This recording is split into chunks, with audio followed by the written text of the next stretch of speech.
From the earliest whispers of history, human beings have always found ways to interact with powerful plants and their hidden chemicals. Among the most infamous is a fine white powder that has been buried with ancient mummies, woven into traditional rituals, prescribed by doctors, sold in patent tonics, glamorized in music clubs, and smuggled across continents in billion-dollar trades. Known by countless nicknames, Snow, Blow, or simply Coke, it is cocaine, a substance that carries with it both allure and devastation. For centuries, it has captured attention not just because of its immediate effects, but because of the heavy toll it leaves behind, claiming thousands of lives every year through overdoses and long-term complications. Cocaine today is one of the most widely recognized illicit stimulants. People ask endless questions about it, trying to separate myths from reality. What does this substance actually do once it enters the body? How does it make someone feel? Where did it come from in the first place? And how did it transform from a sacred leaf to a modern epidemic? And perhaps the most pressing issue, what can be done if someone falls under its grip? These questions aren't just academic curiosities. They matter because lives hang in the balance, and understanding can mean the difference between recovery and tragedy.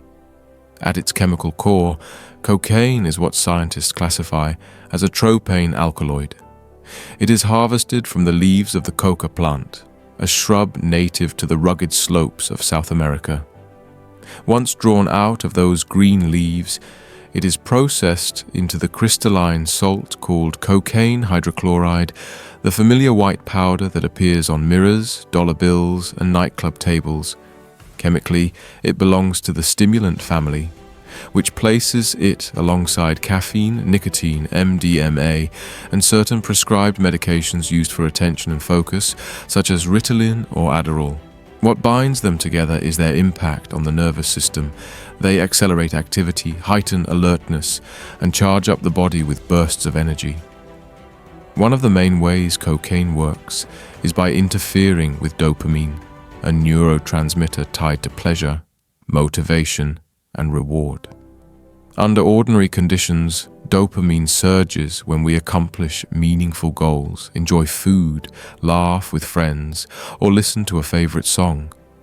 It is part of the brain's natural reinforcement circuit, nudging us to repeat behaviors that sustain life and bring joy. Cocaine hacks this system, forcing dopamine to accumulate in unnaturally high levels. The result is a flood of euphoria, exaggerated confidence, and a sense of invincibility. But there is a darker side to that surge. Some individuals spiral into paranoia, hallucinations, or violent agitation, their energy redirected into dangerous outbursts. Alongside the psychological changes come clear physical effects. Blood pressure rises, the heart beats faster, pupils expand, body temperature climbs, and sensitivity to light increases. These effects do not linger for very long. The typical cocaine high fades within 15 to 30 minutes. Yet even when the exhilaration disappears, the compound lingers in the body. Traces can be found in saliva or blood for up to 2 days, in urine for as long as 4 days, and in strands of hair for months afterward, leaving behind forensic evidence of its presence. That is why drug tests in workplaces or sports are often able to pick up even casual use. To understand how cocaine became what it is today, it helps to step back into the distant past. Indigenous peoples of the Andes Mountains had discovered the coca leaf thousands of years ago. Archaeologists have uncovered preserved mummies with remnants of coca, showing that it was not only chewed but revered in cultural traditions as early as 1,000 years before the Common Era. For those living high above sea level, the leaves offered relief from altitude sickness, reduced fatigue, eased hunger, and dulled pain. Even now in Andean villages, coca tea is consumed and the leaves are wrapped in ash to soothe ulcers or toothaches. When Spanish conquistadors marched into South America in the 16th century, they quickly realized the power of the leaf. Francisco Pizarro and his men, after subduing the Inca Empire, exploited native populations to cultivate coca on a massive scale for export to Europe. For centuries, it remained a curiosity until scientists in the 19th century unlocked its concentrated form. Once purified into powder, cocaine entered mainstream medicine and culture with astonishing speed. It was prescribed for depression, fatigue, toothaches, and even sexual dysfunction. An Italian chemist named Angelo Mariani marketed a mixture of cocaine and wine, and his Vin Mariani became a sensation across Europe, endorsed by writers and even popes. In America, the syrupy drink that would become Coca-Cola originally contained cocaine, advertised as a tonic that could lift mood and energize tired minds. But that wide embrace didn't last. In the early 20th century, consumer protection movements and the creation of the Food and Drug Administration cracked down on misleading medicines. Coca-Cola removed cocaine from its recipe by 1929. Most other tonics and elixirs followed, though doctors still found narrow uses for the drug, especially in surgery of the eyes, nose, and throat, where its numbing and blood-constricting properties were valuable. Despite medical restrictions, recreational use exploded again in the later 20th century. The 1970s and 80s transformed cocaine into a status symbol. It was the drug of Wall Street traders, celebrities, and nightclubs. Images of powdered lines on glass tables and rolled banknotes became cultural icons, romanticized in movies and music videos, even as the darker consequences emerged. As far as methods of use, cocaine is highly versatile. The most common is insufflation or snorting, where powder enters through the nasal passages and quickly absorbs into the bloodstream. Some rub it directly onto their gums, while others dissolve it into a liquid for injection. In its altered freebase form, better known as crack, it is smoked, producing a rapid but short-lived high. Oral ingestion is less effective because stomach acids neutralize much of the drug before it crosses into the bloodstream. The rapid onset, when snorted or smoked, is part of what makes cocaine so addictive. The brain craves that instant rush again and again. The downside is just as quick. A crash follows within half an hour, leaving exhaustion, irritability, and a void where the euphoria once burned. To chase away that emptiness, users often take repeated doses in a single night, each one less satisfying than the last, creating a cycle that spirals out of control. The cardiovascular strain from repeated doses is immense. Arteries constrict, blood pressure spikes, and the risk of stroke or heart attack rises sharply. Long-term use can fracture mental health, leading to paranoia, psychosis, or hallucinations, such as the terrifying sensation of insects crawling under the skin, a delusion often called coke bugs. Even those who use occasionally are not immune from harm. Snorting irritates the sensitive tissues of the nose, leaving them inflamed, runny, and prone to bleeding. With enough exposure, cartilage can degrade, sense of smell may disappear, and in severe infections, tissue can literally rot away. The hydrochloride salt left behind can form corrosive acid that eats through delicate cells. Teeth are also endangered. Reduced saliva, heightened grinding, and increased exposure to bacteria erode enamel and weaken gums. Every route of administration carries its dangers. Needles bring infection risks, embolisms, and overdose. Smoking damages the lungs, while combining cocaine with alcohol creates a toxic byproduct called cocaethylene that punishes the heart even more severely. Chuang Ti Ding Duan, cocaine's darker story deepens when you look at its freebase form, more commonly known as crack. The powdered hydrochloride version burns away too quickly to be smoked effectively, but when transformed with baking soda into hardened crystals, the substance can be vaporized and inhaled. These brittle nuggets, called crack rocks, melt at a lower temperature and release an intense vapor that rushes into the lungs and then the bloodstream within seconds. The high from smoking crack is powerful but short-lived, leaving users craving another hit almost immediately. Because of this rapid rise and crash, crack earned a notorious reputation during the 1980s and 90s, particularly in American cities where it spread rapidly through disadvantaged neighborhoods. Smoking crack inflicts its own brand of harm. The harsh vapor burns lung tissue, leading to chronic coughing, bleeding, and long-term respiratory damage.